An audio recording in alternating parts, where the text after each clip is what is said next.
guys, Twana Michelle here, narcissistic abuse recovery coach, mental health therapist, and certified trauma therapist.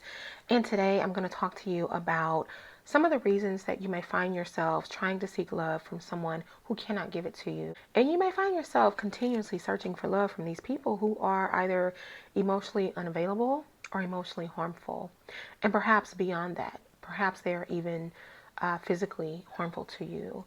But at the very least, they are unable to meet your needs, and they might also be quite abusive, physically, emotionally, mentally, all types of ways. You may wonder, why do you do that? You keep finding yourself with the same type of person, same pattern, same type of relationship over and over.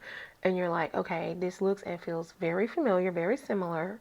I'm with basically the same person with a different name. And you discover that these same relational dynamics keep showing up over and over again. So I'm going to tell you some reasons why that happens. And also, before I do that, let me point out that it is extremely important not to beat yourself up over about it, and to have some compassion and try to understand this behavior so that you can recognize this pattern and you can break it. And to find yourself eventually in healthy relationships with others, and most importantly with yourself. But let's talk about some of these reasons that you keep finding yourselves searching, begging, hoping to get love from someone who just can't give it to you. The first thing that I want to talk about is negative core beliefs. What does that mean? That means at my core, I have very negative and harmful beliefs about myself. For instance, I am unlovable, I am unworthy, I am undeserving, I am not enough.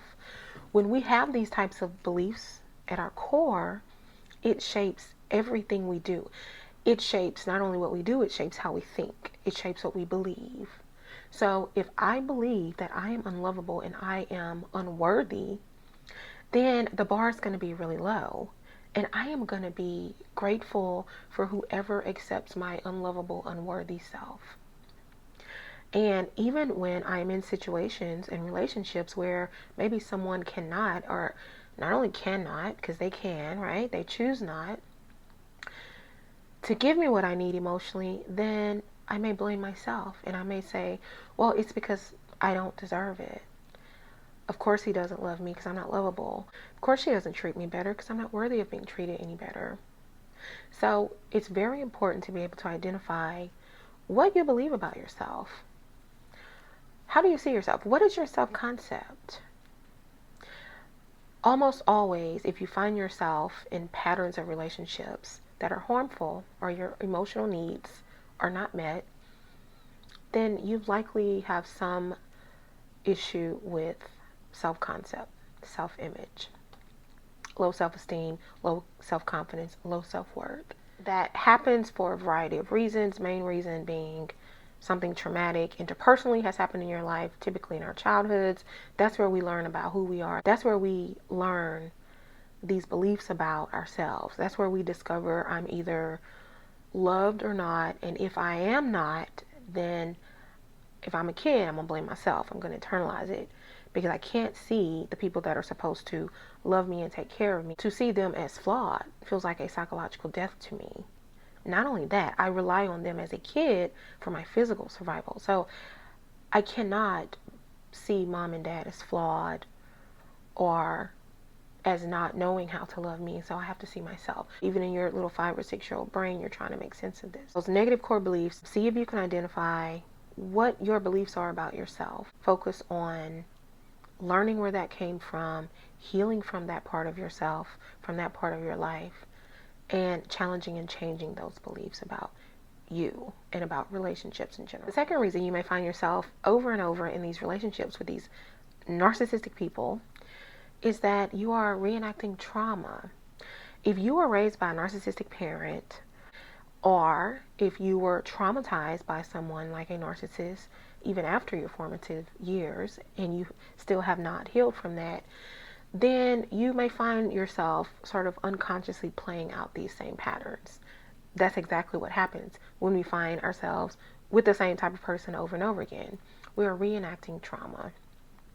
So I think it's important to look at that because you are able to sort of conceptualize what's going on without really beating yourself up about it without fully blaming yourself. Are we responsible for our decisions that we make in life? Are we responsible for who we choose as partners? Absolutely, even when our trauma is not healed.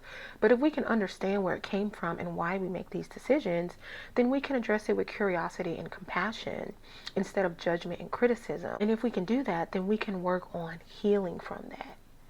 The more we criticize, judge, and beat ourselves up, the more we are going to resist going to that place where that pain occurred. We're going to resist feeling it. We're going to resist thinking about it. We're going to avoid all the feelings, thoughts, and memories associated with that time in our life because it's going to be very painful.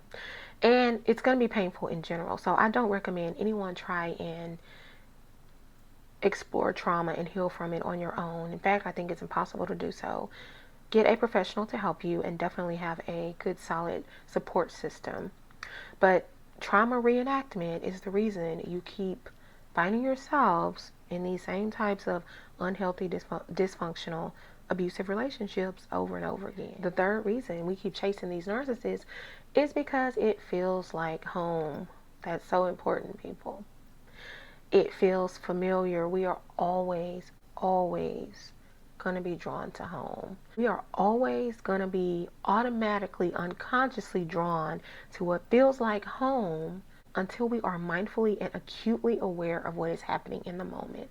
The people that you find yourselves just instinctively, magnetically attracted to, and you feel like you have this chemistry with them, it's because you've experienced them before. They are able to access you in a way that makes you feel very comfortable. Their trauma is drawn to your trauma, and your trauma is drawn to their trauma. So for one, this is usually a sign that this is probably an unsafe person if I am magnetically attracted to them and I'm not really even sure why. And if they are also drawn to me in that same intensity, then they are also likely reenacting some of their own unresolved trauma. So what we have in our subconscious tends to play out. This shows up in our behaviors. This shows up in our interactions with others. This shows up in our relationships. This shows up in how we choose partners. So we're not going to be aware that, oh, this guy really kind of reminds me of daddy in all the ways, not just the positive thing. And so one of the things that I've had to learn, and I tell people this quite a bit because it has been helpful to me, but it's not easy. If you have a pattern of unhealthy, dysfunctional relationships, if you have a pattern of being with people who are narcissists, people who cannot love you, see you, value you, you have a type, and you have to change your type. And at the very least, you have to avoid people you are attracted to. I'm not talking about physical attraction. I'm not saying that. I'm saying people that you feel that intense chemistry with. When you can't put your finger on why, there's just something about them. It was love at first sight. I just felt so comfortable with them right away. There's a reason. You know them. They're familiar to you. You were raised by them.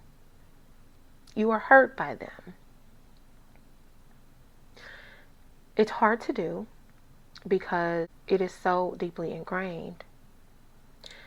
It is such an unconscious process that you have no control over it. It happens. So even after you heal your trauma, even after you do all the work, you may still, on some level, notice these people and feel an attraction. But you're able to understand what's happening. And so you don't attach any fantasy narrative to it. You're able to call it what it is. You're able to say, oh, this person is someone who reminds me of my trauma. And you don't have to know how. You don't have to tell yourself how. But you know, this is someone who reminds me of my trauma. This is someone who is very similar to other people that I've had in my life that have hurt me. All you need is awareness. And we can't change what we feel. We can't change our automatic responses. We can't change our automatic feelings, but we can be aware of them. And once we're aware of them, we can change them. So when I say we can't change them, I mean what we feel automatically. Those automatic responses that we have, those automatic thoughts, those automatic feelings. I can be aware, and then I can choose something different. I can make better choices. I can use better judgment so that I can end up with a healthy person in my life, and so that I can be a healthy person to myself. And the fourth reason you may find yourself searching for the same type of person over and over again and seeking love from someone who can't give it to you is that this is your brain and nervous system's way of trying to heal and trying to process what happened, sort of like trying to create a do-over so that you can get a different response. If I can recreate this, then I can go back and I can really process what happened, and I can also perhaps maybe do something differently so that there's a different outcome. None of this is conscious, right? Because it wouldn't make sense if it were. We can't go back and change what happened to us. We can't go back and change how our parents treated us. We can't go back and change that we didn't feel loved. We can't go back and change that we were abused by the people who were supposed to take care of us. You cannot change that. It doesn't matter how many emotionally unavailable and harmful people you seek out to show you something different. They're not going to show you something different. Your healing is not going to come from them. Your ability to process your trauma is not going to come from that relationship. It's only going to re-traumatize you over and over and over again. And the fifth reason that we find ourselves seeking out the same type of person over and over is that these people are highly manipulative. They are very skillful at the love bombing. They are very masterful at, first of all, picking you out and knowing exactly what you need. And if you go back to the core belief of feeling maybe unlovable and unworthy, that is associated with such a desperate need to feel the opposite. You are thinking, this is exactly what I need. Where has this person been my whole life? All I've ever wanted was to be unconditionally loved and seen and valued and taken care of.